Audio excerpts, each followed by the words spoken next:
በስመ አብ ወወልድ ወመንፈስ ቅዱስ አሐዱ አምላክ። ጤና ይስጥልን አድማጭ ተመልካቾቻችን፣ በልዑል እግዚአብሔር ስም እንደምንሰነበታችሁ።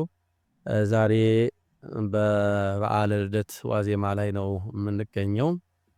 በዓለ ልደቱን በተመለከተ የቅዱስ ያሬድን ድርሰት መነሻ በማድረግ የተወሰኑ የበዓለ ልደቱን ሁኔታዎች፣ ታሪኮች ቅዱስ ያሬድ እንዴት እንደገለጻቸው፣ እንዴት እንዳብራራቸው በተወሰነ መልኩ እናያለን። ዛሬ እንግዲህ ከኔ ጋር ደቀ መዝሙር ናሆም አብሮ አለ። ዲያቆን ናሆም በቤተክርስቲያናችን በጣም የሚወደድ ትሁት ደቀ መዝሙር ነው። እግዚአብሔር ጸጋውን ያበዛለት፣ በዘመናዊውም በቤተክርስቲያንም ትምህርቱ እጅግ በጣም በጥሩ ሁኔታ ላይ ያለ፣ ቤተክርስቲያን አገልግሎትም ደግሞ ከኛ ጋር እኩል ማለት ይቻላል ቤተክርስቲያንን የሚያገለግል ልጃችን ነው። ለመግቢያ የሚሆነን አንድ ከበዓለ ልደት ወረብ ይልልንና መርሃ ግብራችን በዛ እንጀምራለን። ዲያቆን ናሆም ያንተ ነው፣ ቀጥል። እሺ ተወልደ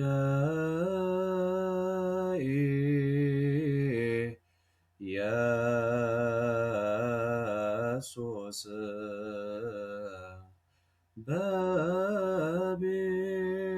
በቤተልሔም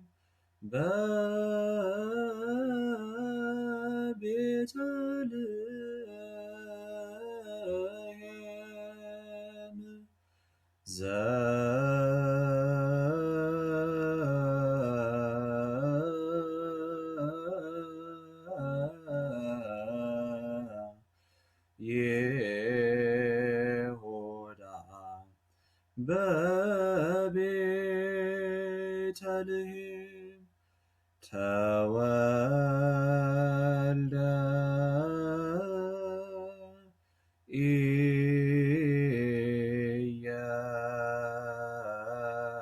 ኢየሱስ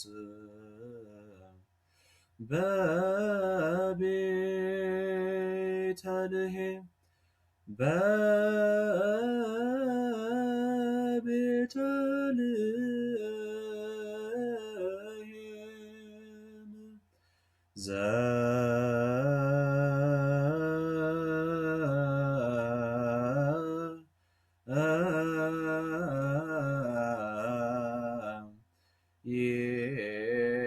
ይሁዳ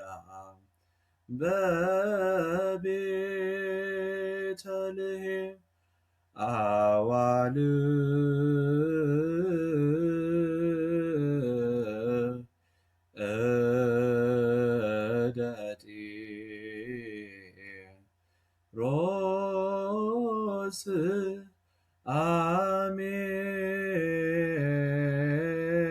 አሜን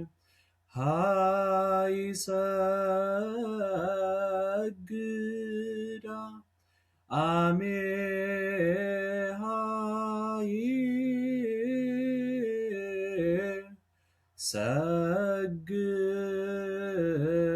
ሰግዳ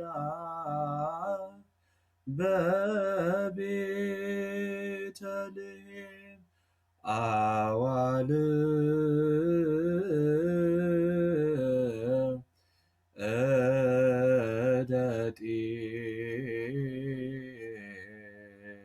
ጢሮስ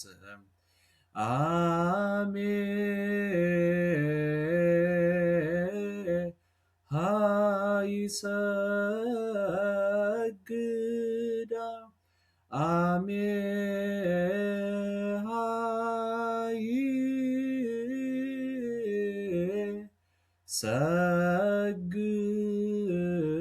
ሃይሰግዳ በቤተልሔም። ዝማሬ መላእክትን ያሰማልን ዲያቆን ናሆም። እንግዲህ ዲያቆን ናሆም እግዚአብሔር ጸጋውን ያበዛለት ድምፃዊም ትሁትም ቅን አገልጋይም ልጃችን ነው።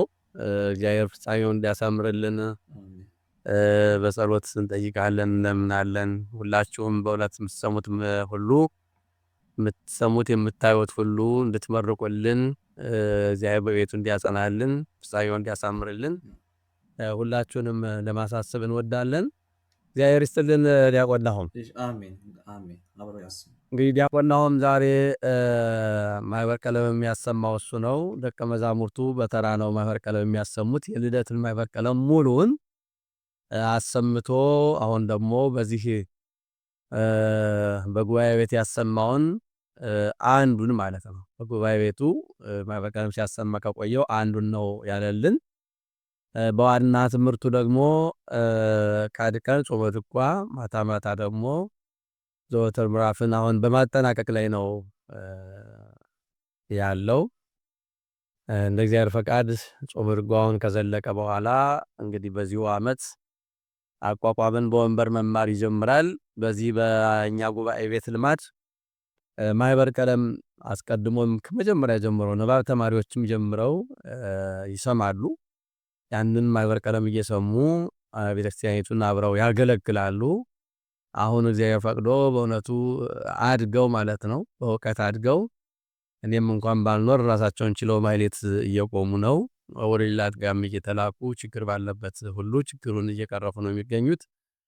ደቀ መዛሙርቱን እግዚአብሔር አምላክ በቤቱ ያጽናልን፣ የበለጠ በእውቀት በጥበብ በሞገስ ያሳድግልን። እግዚአብሔር ይስጥልን። አሜን። እንግዲህ በዓለ ልደትን በተመለከተ ቅዱስ ያሬድ እንዴት አድርጎ እንደገለጸ የምናይበት ነው የሚሆነው። በዓለ ልደቱ ጌታችን መድኃኒታችን ኢየሱስ ክርስቶስን እንዴት እንደተወለደ፣ መቼ እንደተወለደ፣ የት እንደተወለደ እየዘረዘረ ያስቀመጠበት ነው ቅዱስ ያሬድ። የልደት በዓልን በሰፊው ነው ዘመነ ልደት ተብሎ ይታወቃል። ከ28 ከ29 ጀምሮ ዘመነ ልደት ሰፊ ጊዜ ነው። ዘመነ አስተርእዮም ይባላል። ያው በዓለ ጥምቀትን በአጠቃላይ እስከ ዐቢይ ጾም ድረስ ያለውን የሚሸፍን ነው የልደቱ ቃለ እግዚአብሔር ማለት ነው። እና በሁሉም ክብረ በዓላት ላይ እንደምናየው የበዓለ ልደት ቀለም ዋዜማ አለው። ከዋዜማው ነው የሚጀምረው። እንግዲህ በሀገራችን ልክ እንደነጋ ነገ ዋዜማው ይቆማል ማለት ነው። ከዛ እያይዞ ማታውኑ ደግሞ ገና እንግዲህ ከ12 ሰዓት ከምሽቱ 12 ሰዓት ጀምሮ ማኅሌቱ ተቁሞ ይታደራል። ቅዳሴው መንፈቀ ሌሊት ነው። መንፈቀ ሌሊት ይገባና ቅዳሴው ተቀድሶ ነው እንግዲህ የበዓለ ልደቱ የመጀመሪያው ቀን በዓል አከባበር የሚሆነው በዚህ መልኩ ነው ማለት ነው። ቅዱስ ያሬድ ምን የተለየ ነገር በዚህ በበዓለ ልደቱ ታሪክ ላይ ያስቀምጧል የሚለውን አንዳንድ የተወሰኑትን ነገሮች እናነሳለን ማለት ነው። ከዋዜማው ስንነሳ እምርሁ ወየር አምጽኡ ሎቱ አማሁ ወርቀ ከርቤ ወሲሕነ ይላል።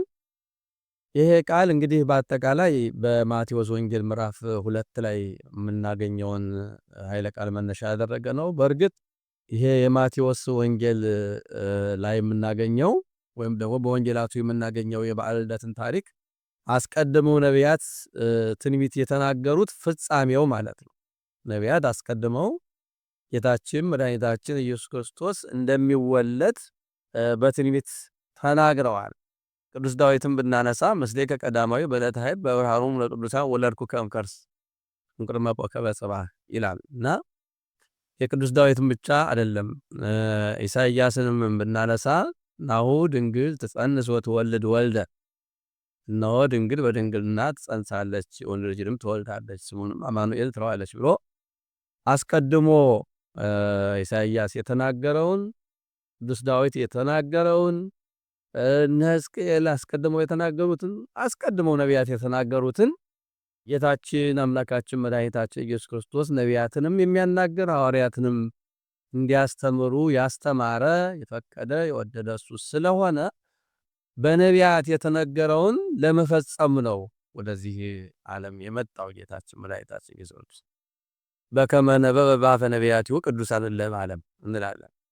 በአፈ ነቢያቲሁ በነቢያቶቹ አንደበት አስቀድሞ ያናገረውን ወይም ደግሞ በነቢያት ላይ አድሮ ራሱ የተናገረውን በነቢያት ላይ አድሮ የተናገረውን ለመፈጸም ዛሬ ጌታችን መድኃኒታችን ኢየሱስ ክርስቶስ ተወልዷል። ስለዚህ በነቢያትም በሐዋርያትም የተነገረውን አጣምሮ ቅዱስ ያሬድ እምርሁ ብሔር አምጾ ሎቱ አማሁ ወርቀ ከሩቅ ቦታ ሰብአ ሰገልን ማለት ነው። የሰብአ ሰገልን ታሪክ ነው የሚተርክልን።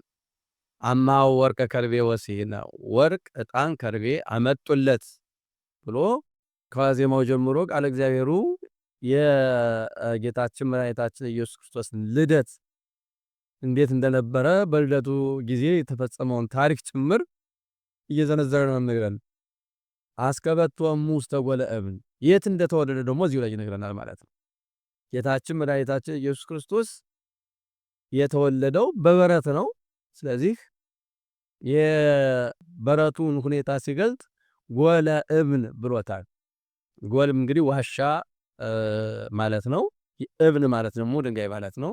የድንጋይ ዋሻ ነበረ የሚለው ውስተ ጎለ እብን። በተወለደ ጊዜ ደግሞ ሌሎች እንደሚደረግላቸው እንክብካቤ የተደረገበት አይደለም። ምክንያቱም በስደት ነው ያሉት፣ በሰው ሀገር ነው ያሉት። ይህ ደግሞ የሱ ፈቃዱ ስለሆነ በበረት እንዲወለድ ፈቃዱ ስለሆነ ሁሉ የሱ ሲሆን ሁሉም ማድረግ ሲቻለው የሰማይም የምድርም ንጉሥ ሆኖ ሳለ ፍጹም ትሁት እንደሆነ ፍጹም የሆነ ትሕትናውን ለማሳየት በከብቶች በረት ነው የተወለደው። ስለዚህ የተወለደበትን ቦታ እዚህ ላይ ይነግረናል ማለት ነው። ከደነቶሙ ቆትለ በለሶን ከሌሎቹ በወንጌል ላይ የማናገኘውን በሌሎች መጻሕፍት ላይ የማናገኘውን ኃይለ ቃል ቅዱስ ያሬድ እዚህ ላይ ያስቀምጦልን እናገኛለን። ቆትለ በለሶን የበለስ ቅጠል ቆርጣ ሸፈነችው ይላል። ምክንያቱም ልብስ አልነበራቸውም፣ የሚያለብሱት ልብስ አልነበራቸውም። ስለዚህ የበለስ ቅጠልን ቆርጣ አለበሰችው ወይም ከደነቶ ሸፈነችው ይላል። ወትቤሎሙ መድኃኔ ዓለም የዓለም መድኃኒት ልጄ ወዳጄ ትለዋለች እናቱ። ዮም ተወልደ ከሳቴ ብርሃን ብርሃን እውነተኛ ብርሃን ብርሃንን የሚገልጥ ብርሃንነት ያለው ፍጹም ብርሃን የዓለም መድኃኒት ጌታችን መድኃኒታችን ኢየሱስ ክርስቶስ ዛሬ ተወለደ ይላል። እንግዲህ ዋዜማው እንግዲህ ምንድነው? የቤተክርስቲያናችን አገልግሎት በጣም ሰፊ ነው። አሁን ይሄን መነሻ ያደርግ እንጂ ዋዜማው በጣም ረጅም በጣም ሰፊ ብዙ አገልጋዮችን የሚጠይቅና ሰፊ አገልግሎት የሚሰጥበት ነው። ይሄ እንግዲህ የድጓው ዘር ይባላል። ይሄ ከተባለ በኋላ ዜማው ከተቃኘ ከተቀበሉት በኋላ ይዘመማል፣ ይጸለጸላል፣ ይመረገዳል፣ ይጸፋል፣ አመላለሱ ይባላል። ከዚህ ቀጥሎ ደግሞ መስጠቁ ይባላል። ከዛ ቅኔ ደግሞ ይባላል። ዋዜማ ቅኔ አለ። እነዚህን ሁሉ አገልግሎቶች በዋዜማው ሊቃውንቱ ይፈጽማሉ ማለት ነው። እንግዲህ እንደው ያው መቼም ዘመን አንዳንድ ጊዜ ዘመን የተለያየ ነገር ሊያመጣ ይችላል። በሀገራችን በኢትዮጵያ የተለያዩ እንቅስቃሴዎች ይታያሉ። ለምሳሌ ያህል በዋዜማ የተለያዩ ዝግጅቶች፣ ጉባኤዎች ሲደረጉ እናያለን። እነዚህ ጉባኤያት መቼም ጠቃሚዎች ናቸው፣ አስፈላጊዎች ናቸው። ግን እንደኔ በዚሁ እንዳይቀር ህዝባችን በዛው ደግሞ ማስተማር መንገር ይገባል ብዬ አምናለሁ። ለምሳሌ ያህል የሚደረገው አገልግሎት የዋዜማው አገልግሎት ለሁሉም የተሰራ ለካህናቱ ብቻ የተሰራ አይደለም፣ ለሊቃውንቱ ብቻ የተሰራ አይደለም። ምዕመናን ሁሉ እንዲሳተፉበት ተደርጎ የተሰራ ነው አገልግሎቱ። የተለየ አገልግሎት የሚባለው ቅዳሴ ብቻ ነው። ነገራችን ላይ ለተወሰኑ ሰዎች ብቻ የተፈቀደ ወደ ቤተ መቅደስ ገብተው ማገልገል የሚችሉ ሰዎች ብቻ የሚያገለግሉት ቅዳሴ የቅዳሴ አገልግሎት እንጂ ሌላው ክህነት የማይጠይቀውን አገልግሎት ሁሉ ምዕመኑ ጭምር እኩል የመሳተፍ መብትም እድልም አለው ማለት ነው። ስለዚህ እኔ ምንድነው እነዚህ ጉባኤያት ለጊዜው ጥሩ ናቸው፣ ጠቃሚዎች ናቸው። በተለይ ወጣቱን ትውልድ ትንሽ ያው ደመቅ ያለ እንቅስቃሴ የሚወድ ስለሆነ ከዛ ጋር አያይዞ በቃለ እግዚአብሔር እያነጹ ማቆየቱ ተገቢ ነው። ነገር ግን ዋና ቦታው የቱ ነው ከተባለ ይሄ ነው። በልደት ዋዜማ ምንድነው ማድረግ ያለበት? አብሮ ከአባቶቹ ጋር ዋዜማ ይቆማል ማለት ነው። ቤተክርስቲያኒቱ የምትሰጠውን አገልግሎት ይሳተፋል ማለት ነው። ከዛ ዋዜማው ሲያልቅ ደግሞ ወዲያውኑ የሌሊቱ ስለሚጀምር የሌሊቱን አገልግሎት ደግሞ አብሮ እኩል ይጀምራል ማለት ነውና ሁልጊዜ የማነሳው የሰንበት ትምህርት ቤትና አገልግሎት ነው። ይህን ነገር ሳነሳ ማለት ነው የሰንበት ትምህርት ቤት አገልግሎት በጣም ወሳኝ አስፈላጊ ነው። ነገር ግን የሰንበት ተማሪ ሰንበት ትምህርት ቤት ላይ ብቻ እድሜውን ጨርሶ በዛው እንዲቀር አልነበረም አጀማመሩ። የሰንበት ተማሪ ሆኖ ይጀምራል፣ ግን በኋላ እያደገ ሄዶ ቤተክርስቲያኒቱን ዕውቀት በአጠቃላይ ይማርና የበለጠ ቤተክርስቲያኒቱን ያገለግላል ተብሎ ታሳቢ ተደርጎ ነው። ግን በአብዛኛው ሰንበት ትምህርት ቤቶች በዛው ባሉበት እንደው ነው የቀሩት ማለት ይቻላል ማለት ነው። አንድ የሰንበት ተማሪ 20 ዓመት 30 ዓመት ሰንበት ትምህርት ቤት ላይ ተቀምጦ የዛሬ 20 ዓመት 30 ዓመትም ሰንበት ተማሪ ነበር፣ ዛሬም ሰንበት ተማሪ ነው። ይሄ ደግሞ ስንፍና ነው እውነት ለመናገር። ያ 20 ዓመት 30 ዓመት ሰንበት ትምህርት ቤት የቆየው አንድ የሰንበት ተማሪ አድጎ ቅኔውን፣ አቋቋሙን፣ ዝማሬውን፣ መዋሥዕቱን፣ ጾመ ድጓውን፣ ምዕራፉን፣ ድጓውን ተምሮ አድጎ መገኘት መቻል አለበት እና በዚሁ አንጻር በየበዓላቱ የሚደረጉ ጉባኤያት ህዝቡን ለመጥራት ወጣቱን ትውልድ ለመያዝ ተብሎ ነው እንጂ የቤተክርስቲያን ሰፊ አገልግሎት በሚሰጥበት ጊዜ ሌላ ጉባኤ መዘርጋት አስፈላጊ ሆኗል። ያንኑ የቤተክርስቲያኑን አገልግሎት ቢያንስ እየተረጎሙ እያስረዱ ለህዝቡ በሚገባ መልኩ ማድረግ ይገባል እንጂ ዝም ብሎ በዛው እንዲቀጥል ማድረግ ግን ጉዳት አለው ብዬ ነው የማምነውና እንግዲህ ያው የልደቱን ቃለ እግዚአብሔር ስናነሳ በዚህ ይጀምራል። እግዚአብሔር ነግሰ የሚባል አለ፣ በሐመስ እግዚአብሔር ነግሰ ይትባረክ የሚባል አለ። ስለዚህ እነሱ ሁሉ በዚህ በዋዜማው የሚካተቱ ናቸው። ከዛ ሰለስትና ሰላም አለ። በጣም ሰፊ አገልግሎት ነው። ዋዜማው ሙሉን እንፈጽም ከተባለ ከጧቱ ጀምሮ እስከ ማታ እስከ 11 ሰዓት ድረስ የሚይዝ ነው። ይህንን አገልግሎት ግን ብቻቸውን ሊቃውንቱ ናቸው እየተሳተፉበት የሚገኙ ማለት ነውና ያንን ግን ህዝቡም እንዲረዳው አድርጎ እኩል አገልግሎቱን እንዲሳተፍ የማድረግ ስራ መሰራት አለበት ብዬ አምናለሁ። እና የመጨረሻው ደግሞ በሰላም ነው የሚጠናቀቀው። የቤተክርስቲያን አገልግሎት ሁልጊዜም ዋዜማም ሆነ የዕለቱ የሚጠናቀቀው በሰላም ነው እና የዚህ ዕለት ሰላም ይእዜኒ ንትለው አለ ሰላም። ዛሬ ከዚህ ጊዜ ጀምሮ በእውነቱ ሰላምን እንከተላት ይላል። እስመ ተወልደ ክርስቶስ ዮም በዛቲ ዕለት ጌታችን መድኃኒታችን ኢየሱስ ክርስቶስ በዚች ቀን ተወልዷልና። አሁን የጌታችን የመድኃኒታችን የኢየሱስ ክርስቶስ መወለድ ምንን አስገኝቷል? ሰላምን አስገኝቷል። ሰላምን ሰጥቷል። ከዛ በፊት የታጣው ሰላም በክርስቶስ ልደት ተመልሷል ማለት ነው። እንደሚታወቀው ከአባታችን ከአዳም ከእናታችን ከሔዋን ዘመን ጀምሮ ያው የሰው ልጅ ሰላምን አጥቶ ገዢ ያልሆነው ዲያብሎስ ገዝቶት ነበር የኖረው እና ሰላሙን አጥቶ ሰላሙን ተነፍጎ ነበር የኖረው። በጌታችን በመድኃኒታችን በኢየሱስ ክርስቶስ ልደት ግን ያ ሰላም ተመልሶለታል ማለት ነው እና ይህንን ሰላም የተመለሰውን ሰላም እንከተለው ይላል ቅዱስ ያሬድ። ያ እንግዲህ ያንን ያጣናውን ሰላም ካገኘን በኋላ እንዳናጣው እንከተለው፣ ሰላምን እንከተል ብሎ አጥብቆ ስለ ሰላም ይናገራል ማለት ነው እና ይሄ በእውነቱ ለዘመናችን ትልቅ መልእክት አለ። በእውነት ሰላምን ልንከተላት ይገባናል። በዓለማችን ሰላም እየጠፋ ነው። ዓለም የጉልበተኞች የኃይለኞች ኃይል ያላቸው አቅም ያላቸው ገንዘብ ያላቸው ብቻ የሚሰለጠኑባት እየሆነች ነው። ስለዚህ ይህንን የቅዱስ ያሬድን ምክር በአግባቡ ልንረዳውና ልንከተለው ይገባል።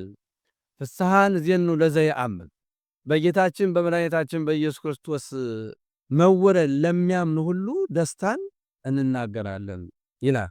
የጌታችን የመድኃኒታችን የኢየሱስ ክርስቶስ መወለድ ለዓለም ደስታ ነው። ወናሁ ንዜንወክሙ አብይ ፍስሐ ዘይከውን ለሁሉ ዓለም የሚል ኃይለ ቃል እናገኛለን። እነሆ ለዓለም ሁሉ የሚሆነውን ደስታ እነግራችኋለን ይላል። ይሄ የቅዱሳን መላእክት ቃል ነው። ቅዱሳን መላእክት የተናገሩት ነው። ስለዚህ ይህንን ደስታና ሰላም ተከተሉት፣ እንከተለው ይገባናል ነው የሚለው ቅዱስ ያሬድና ይህንን የተገኘውን በዛሬው ዕለት በልደቱ የተገኘውን ሰላም በልደቱ የተገኘውን ደስታ ተከትለን ተቀብለን እያመሰገን እያገለገልን ልንኖር ይገባል የሚለውን በደንብ አስምረን ልንይዘው ይገባል ማለት ነው። ከዚህ በኋላ እንግዲህ ከሰላም በኋላ የዋዜማው አገልግሎት ይጠናቀቅና ወደ ዕለቱ ነው የምንሄደው።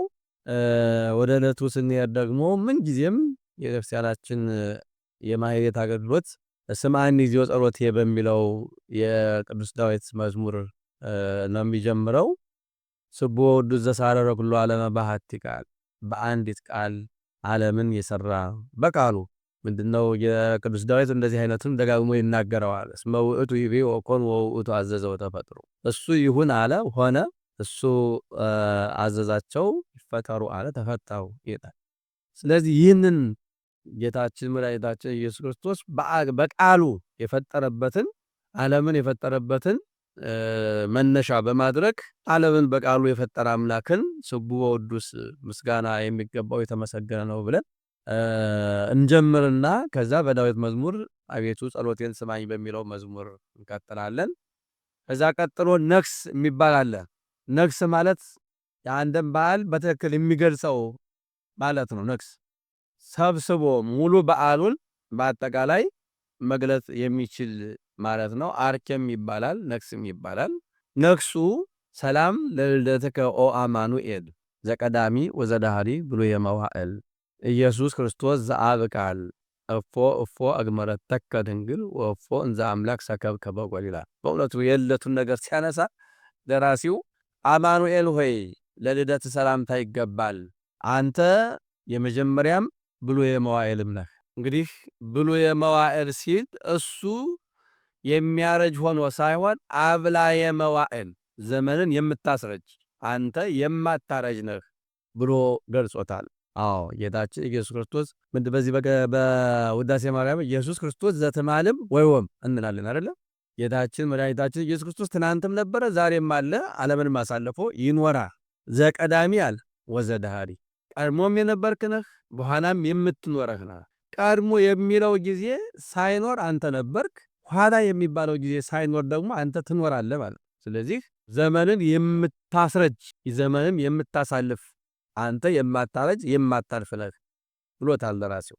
ኢየሱስ ክርስቶስ ዘአብ ቃል፣ ይኸውም ኢየሱስ ክርስቶስ የተባለው የአብ ቃሉ ነው ካለ በኋላ እፎ አግመረተከ ድንግል፣ በውኑ ያቺ ታናሽ ብላቴና እንዴት አድርጋ ቻለችህ? ሰማይና ምድር የማይወስንሆን አንተን የድንግል ማኅፀን እንዴት ተሸከመችህ?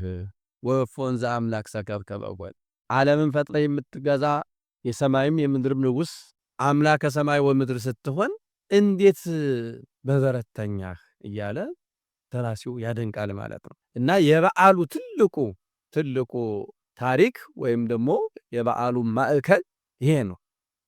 ጌታችን መድኃኒታችን ኢየሱስ ክርስቶስ ራሱን ዝቅ አድርጎ በበረት ተኝቶ መገኘቱን ከእናታችን ከቅድስት ድንግል ማርያም በህቱም ድንግልና መወለዱን የምንናገርበት ዕለት ስለሆነ ጠቅለል አድርጎ ታሪኩን በዚች በአንዲት ነግስ ተብላ በምትጠራው 5 ቤት ባላት ስንኝ ጠቅለል አድርጎ አስቀምጦልናል። ከዚህ ቀጥሎ እንግዲህ በጎል ሰከበ ይላል። ዚቅና መልክና ዚቅ ማለት ያው እናትና ልጅ ወይም አባትና ልጅ ማለት ነው። ምክንያቱም ተመሳሳዮች ናቸው። የማይመሳሰል መልክና ዚቅ አይባልም ማለት ነው በቤተክርስቲያናችን ሕግና ስርዓት። ስለዚህ ወእፎ እንዘ አምላክ ሰከብከ በጎል ላለው በጎል ሰከበ በአጭቅ ተጠቅለለ ብለው አባቶቻችን ሰርተውለታል ማለት ነው። በጎል ሰከበ በአጭቅ ተጠቅለለ፣ በበረተኛ በጨርቅ ተጠቀለለ ይላል ማለት ነው። ውስተ ማኅፀነ ድንግል ሀደረ፣ በድንግል ማኅፀን አደረ። እፎ ተሴሰየ ሀሊበ ከመ ሕፃናት። ይሄ ደግሞ እንግዲህ ቅዱስ ያሬድ ደግሞ በተለየ መልኩ እፎተ ሲሳይ ሀሊበ ከመ ሕፃናት፣ እንዴት እንደ ሕፃናት ጡትን ጠባ እያለ ያደንቃል ማለት ነው። እንግዲህ ይህንን ካልን በኋላ ደግሞ በጣም ለየት ባለ መልኩ እንደው ረዘም ያለ ነው፣ ሰፊ ነው። ያው የዚቁ አገልግሎት እስከ ምልጣን ወይም እስከ እስመላለም ድረስ ያለውን የሚሸፍን ነው። ከነዛ መካከል አልፎ አልፎ ያለውን ለማንሳት ከዚህ ቀጥሎ ለዝክረ ስምከ ላይ 2 ዚቅ አለው። በዋናነት ግን ረጅሙ ትልቁ ባለ 2 ሀሌታው ንሰብክ ወልደ እምዘራ ዳዊት ዘመጻ ወተወልደ በሥጋ ሰብ እንዘ ኢያዕርቅ እምንበረ ስብሐቲሁ በጣም ለየት ያለ ምስጢር ያለው ነው። ንሰብክ ወልደ እምዘራ ዳዊት ዘመጻ ከዳዊት ዘር የተገኘውን ከዳዊት ዘር የመጣውን መድህን የሆነውን አዳኝ የሆነውን ጌታ እንሰብካለን። ይሄ ቅዱስ ጳውሎስ በቆሮንቶስ ምዕራፍ 1 ላይ ያስቀመጠው ኃይለ ቃል ነው። ንነስተን ንሰብክ ክርስቶስ ኀዘ ተሰቅለ ያለውም ማለት ነው። አዳኝ የሆነውን ክርስቶስን እንሰብካለን ይላል ቅዱስ ያሬድ። እንግዲህ በዓሉን በአጠቃላይ በቅዱሳት መጻሕፍት ስለ ልደቱ የተነገረውን ሁሉ ወይም ስለ ክርስቶስ መምጣት የተነገረውን ሁሉ ሰብሰብ አድርጎ ጨምቆ ያስቀምጠበት ነው። ንሰብክ ወልደ እምዘራ ዳዊት ዘመጻ ወተወልደ በሥጋ ሰብ እንዘ ኢያዕርቅ እምንበረ ስብሐቲሁ፣ ከላይ ከመንበረ ክብሩ ሳይጎድል ነው። በላይ ሳይጎድል በታችም ሳይጨምር ብለዋል ሊቃውንት። ውስተ ማኅፀነ ድንግል ሀደረ፣ በድንግል ማኅፀን አደረ። ሥጋ ኮነ ወተወልደ፣ ሥጋ ሆነ ተወለደም። ትጉሃን ያምኑ ልደቶ፣ ትጉሃን ቅዱሳን መላእክት ልደቱን ያምናሉ፣ መወለዱን ያምናሉ። ምክንያቱም በልደቱ ጊዜ እነሱ አብረው ከሰዎች ጋር አመስግነዋል። ስብሐት ለእግዚአብሔር በሰማያት ወሰላም በምድር ስምረቱ ለሰብእ ብለው አመስግነዋል። ሰውን ለወደደ ለእግዚአብሔር ክብርና ምስጋና ይገባዋል። ምክንያቱም ያውቁታል፣ ክብሩን ልዕልናውን እየተንቀጠቀጡ እንደሚያገለግሉት እንደሚያመሰግኑት ያውቃሉ። ያንን አምላክ ዝቅ ብሎ በጎል በበረት ተኝቶ ስላዩት ቅዱስ ያሬድ በአንቀጸ ብርሃን በተባለ ድርሰቱ ሐሰስጎ ውስተ አርያም፣ በአርያም ፈለጉት እዛ አለ፣ ወበህየ ረከብዎ በዚያ አገኙት። እንደገና ደግሞ በዚህም በምድርም በበረት ተጥሎ አገኙት እና ያንን እያደነቁ እያመሰገኑ እንዴት የሚደንቅ አምላክ ነው እያሉ እያመሰገኑ አብረው ከሰዎች ጋር የተገለጡበት ቀን ስለሆነ ትጉሃን ያምኑ ልደቶ አለ። እንቅልፍ የሌለባቸው ትጉሃን የሆኑ ቅዱሳን መላእክት ሁልጊዜ ቅዱስ ቅዱስ የሚሉት መላእክት የጌታን ልደቱን ያምናሉ፣ አምነው ተቀብለዋል። ወሱራፌል ይቀውሙ አውዶ፣ ሱራፌልም ዙሪያውን ከበውት ቆመዋል ይላል። መጻ ይቤዘዋል። ቅዱሳን መላእክት በመፍራት በመንቀጥቀጥ የሚያመሰግኑት አምላክ እኛን ያድነን ዘንድ መጣ፣ ወደ ዓለም መጣ። መጻ ይቤዘወነ ውስተ ዓለም ያበነ ሰላም፣ ሰላምን ይሰጠን ዘንድ ገዳ ያበጉ ቁርባነ፣ ምስጋናን እንደ ቁርባን አድርገው ያቀርቡለታል ይላል። እንግዲህ ይህንን የመሳሰለ ነው ሌሊቱን ሙሉ ሲባል የሚያድረው። መጨረሻ ላይ እንግዲህ ይሄ ዚቁ ከተጠናቀቀ በኋላ ምልጣን ይባላል ወይም አንገርጋሪ ይባላል። እሱ ደግሞ ዮም ፍስሐ ኮነ በእንተ ልደቱ ለክርስቶስ፣ ዛሬ ጌታችን መድኃኒታችን ኢየሱስ ክርስቶስ በመወለዱ ፍጹም ደስታ ሆነ። እምቅድስት ድንግል ውእቱ ኢየሱስ ክርስቶስ፣ ከቅድስት ድንግል የተወለደው እሱ ኢየሱስ ክርስቶስ ነው። ዘሎቱ ሰብአ ሰገል ሰገሩ ሎቱ፣ ሰብአ ሰገል የሰገሩለት። አማን መንክር ምስባተ ልደቱ፣ በእውነቱ የመወለዱ ነገር እጹብ ድንቅ የሚያሰኝ ነው። ምክንያቱም ከድንግል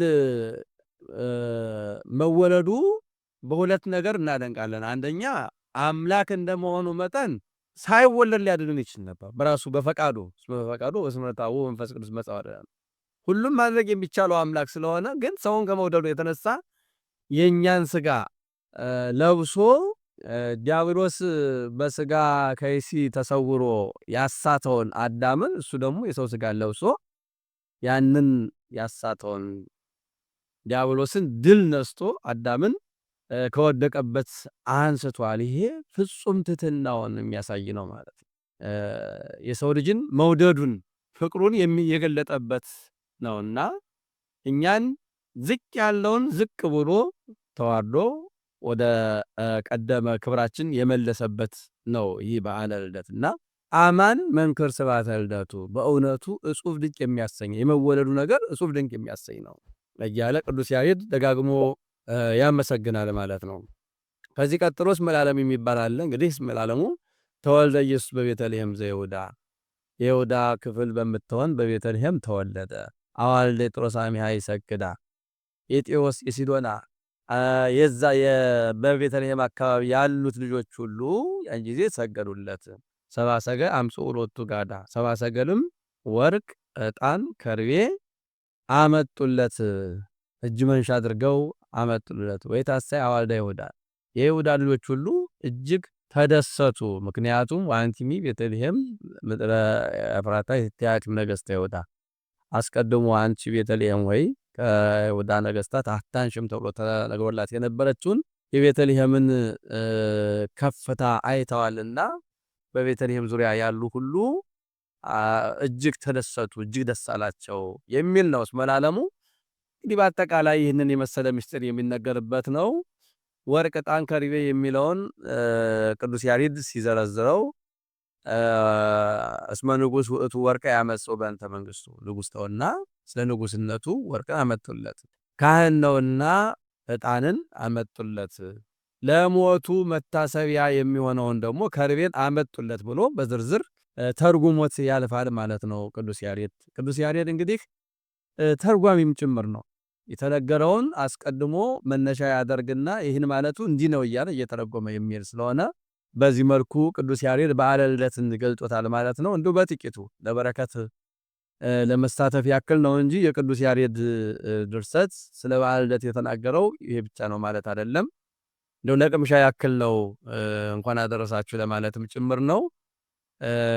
እንኳን ለጌታችን ለመድኃኒታችን ለኢየሱስ ክርስቶስ በዓለ ልደት አደረሰን አደረሳችሁ። በዓለ ልደቱ የሰላም መሰረት ነው፣ የደስታ መሰረት ነው። የተጣላ ሁሉ የታረቀበት ነው፣ ፍጥረታት ሁሉ የታረቁበት ነው እና ይህንን በዓል በማሰብ የተጣላን ታርቀን፣ የተከፋን ተደስተን፣ ሰላም ያጣን ሰላምን አግኝተን እንድናከብረው አምላካችን እግዚአብሔር ይፍቀድልን። ከበዓለ ልደቱ በረከትና ረድኤት ያሳድርብን። እግዚአብሔር አምላክ በሰላም በጤንነት ጠብቆ ለዚህ ዕለት እንዳደረሰ ለሚቀጥለውም ዓመት በሰላም በጤንነት ጠብቆ ያደርሰን። መልካም በዓል ለሁላችንም በዓለም ላለነው ክርስቲያኖች ሁሉ እንዲሆንልን የእግዚአብሔር ፈቃድ ይሁንልን። አሜን።